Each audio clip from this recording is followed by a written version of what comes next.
প্রিয় শিক্ষার্থী বন্ধুগণ, আজকে আলোচনা করছি একাদশ শ্রেণীর সংস্কৃত দ্বিতীয় সেমিস্টার থেকে একটিমাত্র গদ্য প্রতিজ্ঞা সাধনম।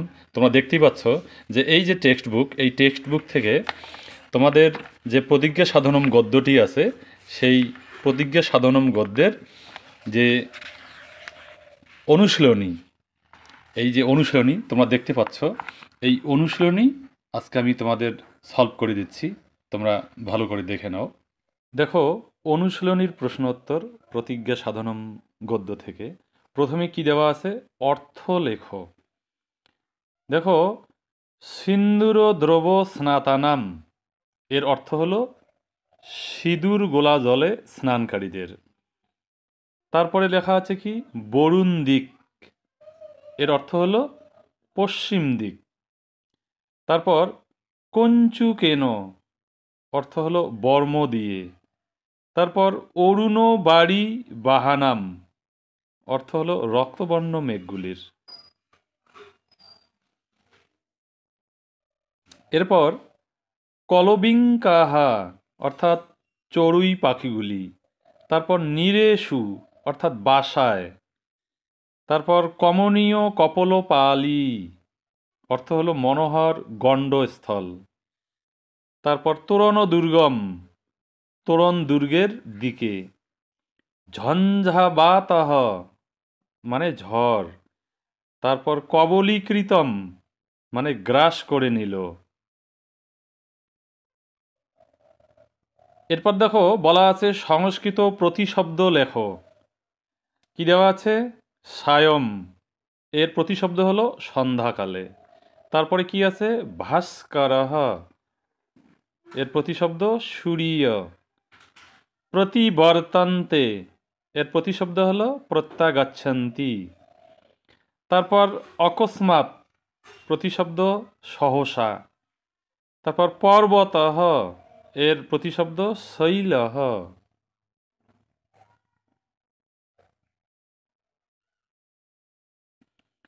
তারপর হয়েন এর প্রতিশব্দ হলো অশ্বেন বা ঘটকেন। তারপর মার্গাহা প্রতিশব্দ পন্থাহা। তারপর ভূমিহি এর প্রতিশব্দ হলো শীতিতলম। উচ্চারণটা ভালো করে শুনবে। তারপর পাষাণহ এর প্রতিশব্দ শিলাখণ্ডহ। তারপর বীরমতি প্রতিশব্দ হলো সাকারিয়ং তাজতি মানে নিষ্কার্য ত্যাগ করা। তারপর কি আছে, বাতাঘাতহ প্রতিশব্দ হলো পবন প্রহারহ। তারপর ক্রন্দনস্য প্রতিশব্দ হলো রোদনস্য।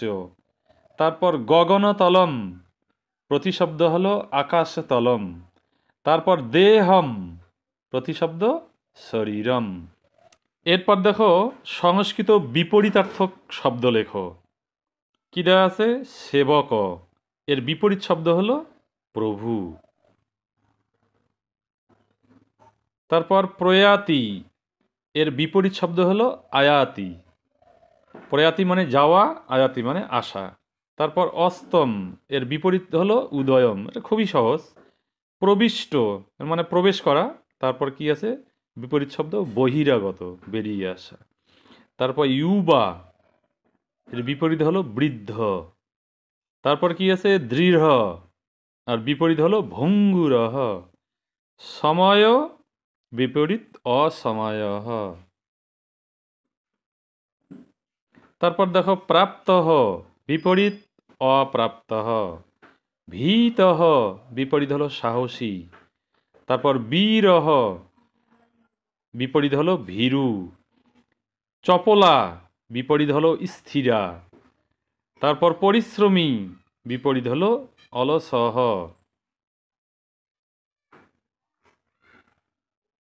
এরপর দেখো, সন্ধি বিচ্ছেদ করো। কি আছে, অথাকস্মাৎ সন্ধি করলে হবে অথ যোগ অকস্মাৎ। মহান্ধকারা সন্ধি বিচ্ছেদ করলে হবে মহা যোগ অন্ধকারা। তেনৈব সন্ধি করলে হয় তেন যোগ এব। কোপি সন্ধি করলে হবে ক যোগ ওপি। তস্যৈব, সন্ধি বিচ্ছেদ করলে হবে তস্য যোগ এব। তারপর দেখো অশ্বারোহী, সন্ধি বিচ্ছেদ করলে হবে অশ্ব যোগ আরোহী। তারপরে কারিয়ান্না, সন্ধি বিচ্ছেদ করলে হবে কারিয়াত যুক্ত ন। এরপর দেখো ব্যুৎপত্তি নির্ণয় করো।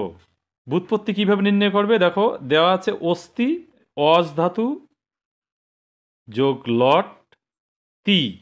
এই তিটা হলো তিং বিভক্তির, যে লটে তি থাকে, তি তসন্তি, সেই তি। তারপর প্রবিষ্ট হ, প্রপূর্বক বীজ ধাতু যোগ ত করলে হয় প্রবিষ্ট। এরপর দেখো নিরেষু, নির যুক্ত সুপ, এই সুপ বিভক্তি যোগে, নির শব্দের সঙ্গে সুপ বিভক্তি যোগে হয় নিরেষু, সপ্তমীর বহু বচনে আমরা এটা দেখতে পাই। তারপর বিহিত, এটা হবে বিপূর্বক ধা ধাতু যোগ ত। এই যে উপসর্গের পরে যে হাইফেন থাকে সেটাকে কিন্তু পূর্বক বলা হয় ভাষায়। তারপর দেখো প্রয়াতি, প্রপূর্বক ইয়া ধাতু যোগ লট তি। তারপর রেণু ভিহি, রেণু যোগ ভিস, বীরমতি, বিপূর্বক রম ধাতু যোগ লট তি। তারপর প্রযুক্ত, প্রপূর্বক ইউজ ধাতু যোগ ত। এরপর দেখো লেখা আছে সংক্ষিপ্ত উত্তরধর্মী প্রশ্ন। বলা আছে অধলিখিতানাং প্রশ্নানাং সংস্কৃত ভাষয়া মাতৃভাষয়া চা উত্তরং লেখনীয়ম। এই নিম্নলিখিত প্রশ্নগুলির উত্তর সংস্কৃত ভাষা এবং মাতৃভাষায় লিখতে হবে। দেখো প্রথম প্রশ্ন দেওয়া আছে, কি বলা আছে? দেখো তোমাদের এই দেবনাগরী হরফগুলো যাতে তোমরা সহজে বুঝতে পারো সেজন্য আমি তোমাদের দেখো ব্রাকেটে বাংলায় দিয়ে দিয়েছি। দেখো কি লেখা আছে, স্বয়ং ভগবান ভাস্কর কুত্র জিগুমিষু ভবতি, মানে সন্ধ্যাকালে ভগবান ভাস্কর কোথায় যেতে ইচ্ছুক। এই যে প্রশ্নগুলো, এগুলো কিন্তু এই প্রশ্নের উত্তরগুলো অনেকে পড়তে খুব হিমশিম খেয়ে যায় যে এটা খুব কঠিন, আমি পারবো না। এটা কিন্তু খুবই সহজ। তো এখানে দেখো প্রশ্ন করা হয়েছে এই যে কুত্র এই শব্দটা দিয়ে, মানে সন্ধ্যাকালে ভগবান ভাস্কর কোথায় যেতে ইচ্ছুক, কোথায়, কুত্র একটা স্থানের নাম চাওয়া হয়েছে। আর দেখো আমরা উত্তর করার সময় এই যে স্বয়ং ভগবান ভাস্কর যেমন আছে তেমনটাই লিখেছি। দেখো স্বয়ং ভগবান ভাস্কর, কুত্র মানে কোথায় যেতে ইচ্ছুক, অস্ত, সূর্য কোথায় যেতে চায়, অস্ত যেতে চায়, এই যে অস্তং, এই কথাটাই শুধু এখানে যুক্ত হয়েছে। কুত্র শব্দটা উঠে গেছে, ওই জায়গায় অস্তং শব্দটা ঢুকে গেছে, ওটাই হলো উত্তর, যে অস্ত যেতে ইচ্ছুক। তারপরে দেখো জিগুমিষু ভবতি, যেমন লেখা আছে তেমনটাই লিখে দিছি। অর্থাৎ আমরা এই প্রশ্নগুলোর উত্তর করার ক্ষেত্রে প্রশ্নপত্র থেকে বেশিরভাগ অংশটা আমরা লিখব। এরপর 2 নম্বর দেখো যে অস্তাচল গমনকালে ভাস্করস্য বর্ণ কিদৃশঃ ভবতি, মানে সূর্য যখন অস্তাচলে যায় তখন তার বর্ণ কেমন হয়। দেখো এখানেও দেখো এই যে কিদৃশ শব্দটা দিয়ে উত্তর চাওয়া হয়েছে। অস্তাচল গমনকালে মানে সূর্য যখন অস্ত যায় তখন সূর্যের বর্ণটা কী রকম হয়। দেখো এখানেও আমরা একই রকম লিখেছি, অস্তাচল গমনকালে ভাস্করস্য বর্ণ, দেখো যা আছে তাই লিখেছি। এই কিদৃশ মানে কী রকম হয়, সেটা হয় অরুণ মেঘবৎ। এই যে এটাই, এই অংশটা হলো উত্তর, এই অংশটা হলো উত্তর। তারপর দেখো ভবতি, যেমনটা দেওয়া আছে প্রশ্নপত্রে তেমনটাই আমরা লিখেছি ভবতি। তবে এখানে একটু দেখো মিস্টেক হয়ে গেছে, যে ভবতির পরে যে প্রশ্নবোধক চিহ্নটা সেটা কিন্তু হবে না, কারণ যখন আমরা উত্তর করব তখন প্রশ্নবোধক চিহ্ন হবে না, তখন কিন্তু দাঁড়ি হবে। তারপর দেখো ক আসিত শিববীরস্য বিশ্বাস পাত্রম। দেখো কে ছিল শিববীরের বিশ্বাসপাত্র, এই যে ক, এই যে ক প্রশ্নটা, ক এই শব্দটা, ক মানে কে, কে ছিল, এখানে একজন ব্যক্তির নাম চাওয়া হচ্ছে। আমরা এই ক শব্দটার স্থলে আমরা এখানে লিখে দিছি শ্রী রঘুবীর সিংহ। তারপরে আশিত শিববীরস্য বিশ্বাসপাত্রম, যেমনটা আছে তেমনটাই লিখে দিয়েছি। দেখো আশিত শিববীরস্য বিশ্বাসপাত্রম। অতএব এই প্রশ্নগুলোর উত্তর লেখাতে তোমাদের কিন্তু কোনো সমস্যা হওয়ার কথা নয়। তারপরে দেখো পরের অংশটুকু কি বলা হয়েছে, সকুত্র প্রয়াতি স্ম, সে কোথায় যাচ্ছিল।